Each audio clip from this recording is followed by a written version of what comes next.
Dear friends, good evening. నా పేరు రుద్రావజల్ రామకృష్ణారావు. నేను బిలాయ్ స్టీల్ ప్లాంట్ టౌన్షిప్ నుంచి మాట్లాడుతున్నాను.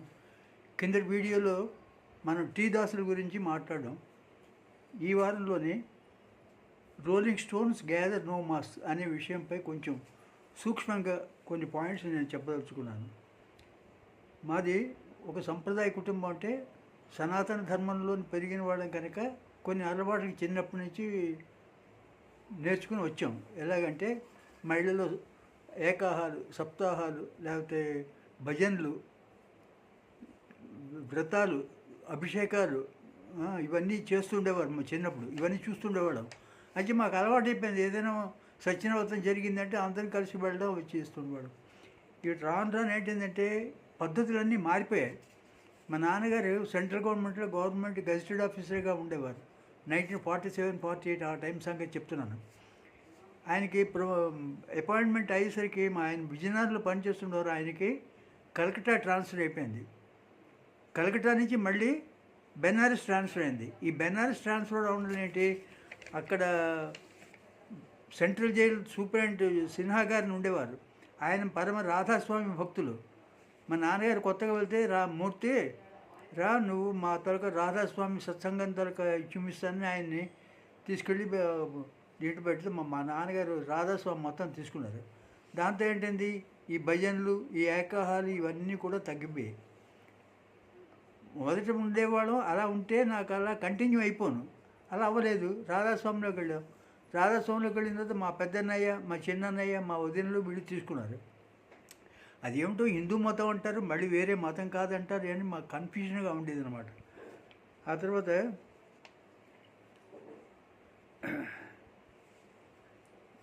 నేను సర్వీస్లో జాయిన్ అయిన తర్వాత మాకేమీ అందరు ఫ్రెండ్స్ తెలుగు వాళ్ళు ఉన్నారంటే అక్కడ ఫ్రెండ్షిప్ అంతే, ఇంకేమీ సంబంధం లేదు.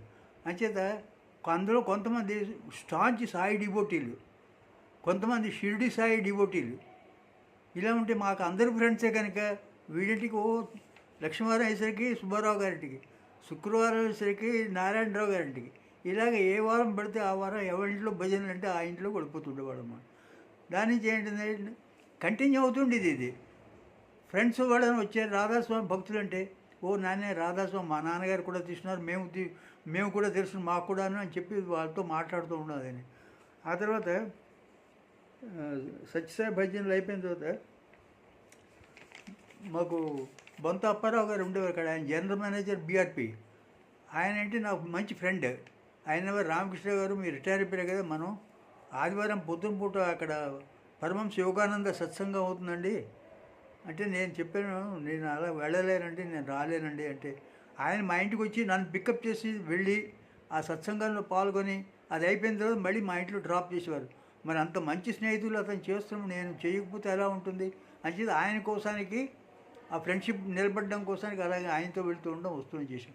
ఈ తర్వాత పుస్తకాలు కొనుక్కున్నాం బోర్డుని. ఈ యోగానంద తాలూకా పుస్తకాలు చదివితే చాలా మంచి ఇన్ఫర్మేటివ్గాను మంచి బాగుండేవి. అవన్నీ చదివాము. చదివిన తర్వాత ఏంటంటే గీతా ప్రెస్ గోరఖ్పూర్ వాళ్ళు, అప్పుడు నేను ఒమ్మాట గీతా ప్రెస్ చూడడానికి వెళ్ళాను అనమాట. అక్కడ పుస్తకాలన్నీ పబ్లిష్ చేస్తుండేవారు. అందులో తెలుగు ట్రాన్స్లేషన్స్ కూడా వస్తుండేవి. రామచరిత మానసి తెలుగులో చదివాను. ఈ చదవడం వల్ల ఏంటంటే దీంతో కొంతమంది ఫ్రెండ్స్ అయ్యారు. అంటే మొదటి నుంచి వస్తున్నటువంటి అన్నీ వదిలేసి కొత్తగా వేయడానివన్నీ కూడా పాత వదిలేస్తూ ఉండడం వాళ్ళకి వచ్చింది. ఏమిటో తెలియదు, ఎందుకు అలా అయిపోయిందో తెలియదు. ఒక సాయిబాబాని నమ్ముకుంటే ఆ సాయిబాబాలోనే ఉండవలసింది, ఒక విష్ణుమూర్తిని నమ్ముకుంటే విష్ణుమూర్తి, సత్యనారాయణ వాటిలోనే ఉండవలసింది, లేకపోతే అభిషేకాలు ఏమంటే అందరూ ఉండవలసింది. అలాగేమి లేదు. ఎవరింట్లో ఎవడు పిలిస్తే వాడిని కొడుకోవడం, అక్కడ భజన చేసేయడం, వచ్చేయడం. ఎవడైనా వ్రతం చేస్తున్నట్టు వాటిలో కూర్చోవడం, 4 మాటలు చెప్పుకోవడం, వచ్చేయడం, అలా అయిపోయిందనమాట. ఈ పుస్తకాలు చదవడం ఏంటంటే మేము చిన్నప్పుడు ఇంకా స్కూల్ ఫైనల్ పాస్ అయిన తర్వాత మా బాబాయ్ గారు పుర్లియాలో ఉండేవారు. ఆయన బెనారస్ వచ్చారు మా దగ్గర, మా నాన్నగారి దగ్గరికి. వాళ్ళ ఫాదర్ తరక ఆప్టికా అంటే మా తాతగారి తరక యాన్యువల్ సెరమనీ పడడానికి. ఆయన చెప్పారు, నా దగ్గర నాకు పాస్ ఉంది డెహ్రాడూన్ వెళ్ళడానికి రావడానికి, నేను వెళ్తున్నాను అన్నారు. అప్పుడు నేను మా అన్నయ్య కూడా, అయితే మీకు పాస్ ఉంటే మాకేంటి, నేను హాఫ్ టికెట్ అన్నట్టుగా అలాగా మా అన్నయ్యతో కాదు నేను వస్తానని పేచి పెట్టి వెళ్ళాను అనమాట.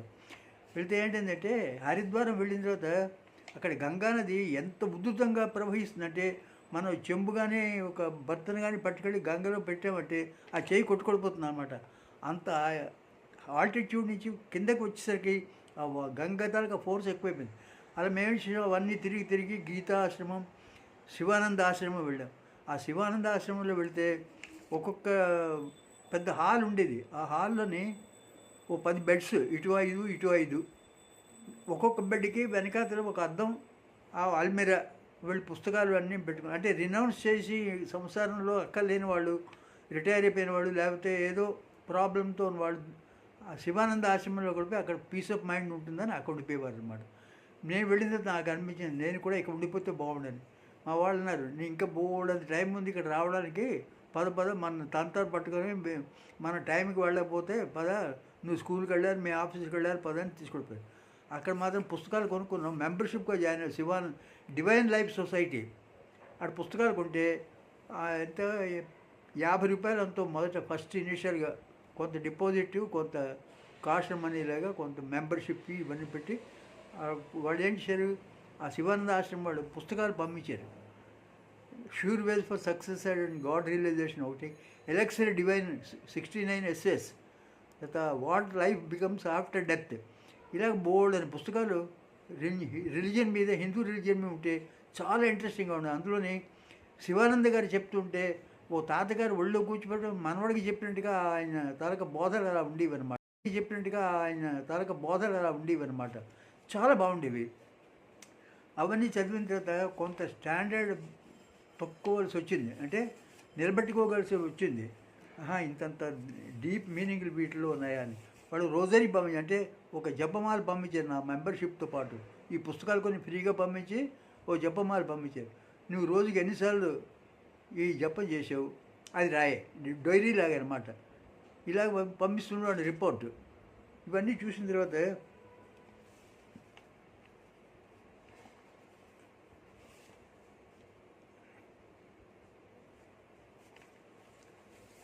హిందీ నేర్చుకున్నాను.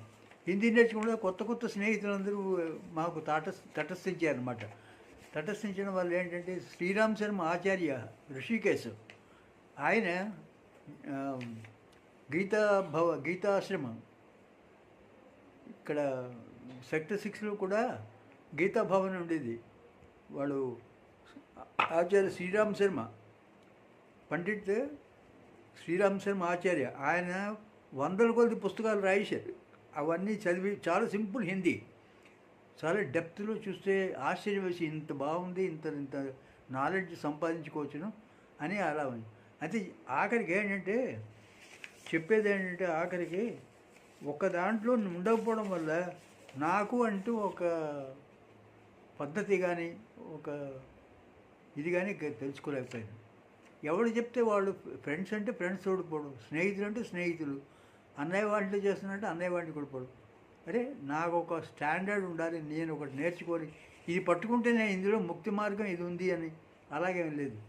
ఏదో జపమాల తిప్పుతూ ఉండడం, పుస్తకాలు చదువుతూ ఉండడం, ఏదైనా వస్తువులు రాసుకుంటూ ఉండడం, ఇంతే తప్ప. ఆఖరి నాకు అనిపించింది, rolling stones gather no moss అని అందుకే అంటారు. ఒక దగ్గర స్థిరంగా ఉండి ఒకదాన్ని నమ్ముకుంటే, ఒక దేవుడిని దేవుడు అందరూ ఒకటే, 3 దేవతలు ఉన్నారు మనకి.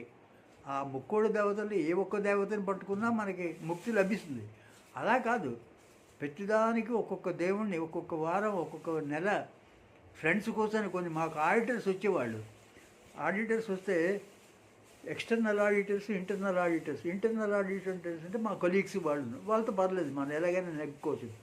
ఎక్స్టర్నల్ ఆడిటర్స్ వచ్చారంటే కంప్ట్రోలర్ ఆడిటర్ జనరల్ తాలూకు ఆడిటర్స్ వాళ్ళు వస్తే వాళ్ళని ప్లీజ్ చేయడానికి కొన్ని మాకు తెలిసినవి. అందులోని వాళ్ళలో ఎవడైనా రాధాస్వామి భక్తులు కానీ, లేకపోతే షిరిడి సాయి భక్తులు కానీ, సత్యసాయి భక్తులు కానీ ఉంటే అప్పుడు చెప్పేవాడు, నేను మాకు బాగా నాలెడ్జ్ ఇందులోని సంపాదించి మేము కూడా భజనలు వెళ్తుండేవాడు, మనం కలిసి వెళ్దాం పదండి అని ఆడిటర్స్ ఉన్నంతకాలం వాళ్ళతో తిరిగి భజనలు చేసి, వాళ్ళకి ఏ భజనలు చేసి మేము అదే మాకు అందరూ ప్రవేశం లేకపోయినా సరే వాళ్ళ కోసానికి చేసి. ఇలా ఏంటైపోయిందంటే we have made God to accept our conditions.